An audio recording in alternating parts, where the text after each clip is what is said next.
السلام علیکم ورحمۃ اللہ وبرکاتہ۔ سامعین محترم، امید کرتا ہوں آپ خیریت سے ہوں گے۔ آج کا میرا عنوان ہے کہ مسلمان کے مسلمان پر 5 حقوق۔ سب سے پہلا حق جو مسلمان پر ہے وہ ہے سلام کا جواب دینا۔ دوسرا حق بیمار کی عیادت کرنا۔ تیسرا حق جنازوں کے ساتھ جانا۔ چوتھا حق دعوت قبول کرنا، اور 5واں حق چھینک کا جواب دینا۔ سامعین محترم، قرآن پاک میں اللہ تعالیٰ نے فرمایا جو مسلمان کا پہلا حق ہے اس کے بارے میں خالق فرماتا ہے، اور جب تم کسی لفظ سے سلام کیا جائے تو تم اس کے جواب میں بہتر لفظ سے سلام کرو، یا کم از کم اسی لفظ کو دوہرا دو، بے شک اللہ ہر چیز کا حساب لینے والا ہے۔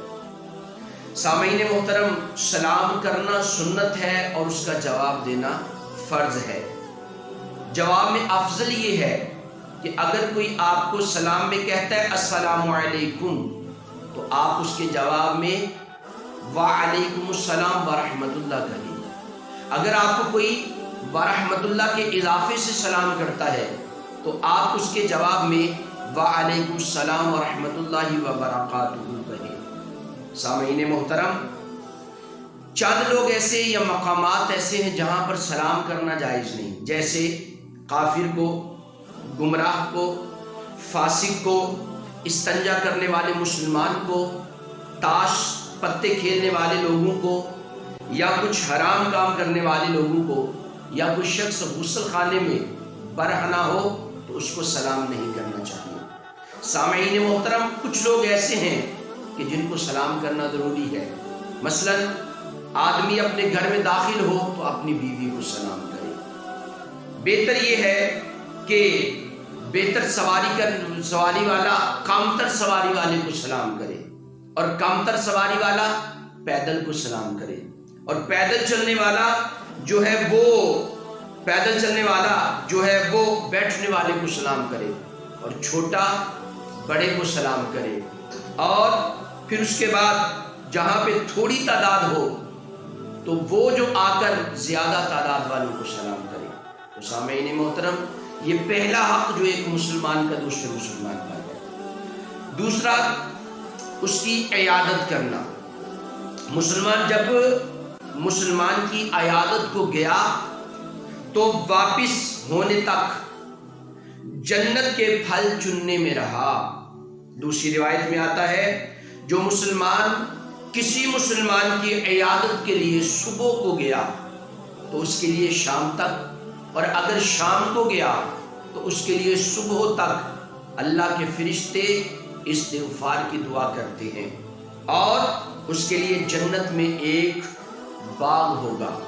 سامعین محترم، یاد رکھیے گا کہ مسلمان کے جو حقوق ہیں اس میں تیسرا حق جنازے کے ساتھ جانا۔ تو روایات میں ایک بات آتی ہے کہ حضرت ابو ہریرہ رضی اللہ تعالی عنہ سے روایت ہے کہ نبی پاک صلی اللہ علیہ وآلہ وسلم نے فرمایا، جو کوئی ایمان رکھ کر اور ثواب کی نیت سے کسی مسلمان کے جنازے کے ساتھ جائے اور نماز اور دفن سے فراغت ہونے تک اس کے ساتھ رہے تو وہ 2 قیرات ثواب لے گا۔ 1 قیرات احد پہاڑ کے برابر ہے، اور جو نماز پڑھ کر واپس آ جاتا ہے دفن سے پہلے تو اس کو 1 قیرات کے برابر ثواب دیا جائے گا۔ تو سامعین محترم، جنازے پہ جانا یہ ایک مسلمان کا دوسرے مسلمان پر حق ہے۔ چوتھا حق کسی کی دعوت کو قبول کرنا۔ حضرت ابو ہریرہ رضی اللہ تعالی عنہ سے روایت ہے کہ میرے آقا صلی اللہ علیہ وآلہ وسلم نے فرمایا، جب تم میں سے کسی کو دعوت کی جائے تو اسے چاہیے کہ دعوت کو قبول کر لے۔ اگر روزے سے ہو تو اس کے لیے دعا فرمائے، اور اگر روزے سے نہ ہو تو وہ پھر کھانا کھا لے۔ اور یاد رکھنا، جب بھی کسی مسلمان کو کسی مسلمان کی طرف سے حلال اور شرعی طعام کی دعوت دی جائے تو مسلمان کا حق بنتا ہے کہ وہ اس کو قبول کر لے۔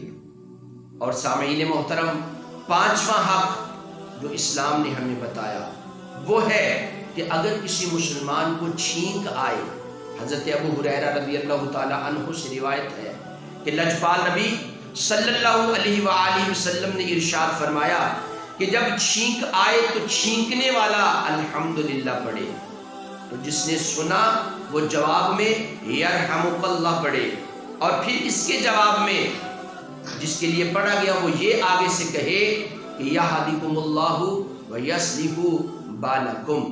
اس طریقے سے یہ انسان کے اوپر ضروری ہے کہ وہ جواب دے۔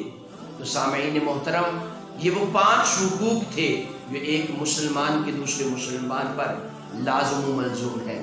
اگر ہم ان حقوق کو آپس میں پورا کریں، محبت سے پورا کریں، تو امید ہے کہ اللہ تعالی ہمیں برکتیں عطا کرے گا۔ میں خالق کائنات کی بارگاہ اقدس میں دعا کرتا ہوں کہ اللہ رب کائنات ہمیں آپس میں حقوق ادا کرنے کی توفیق عطا فرمائے اور خاتمہ بالایمان فرمائے۔ آمین یا رب العالمین۔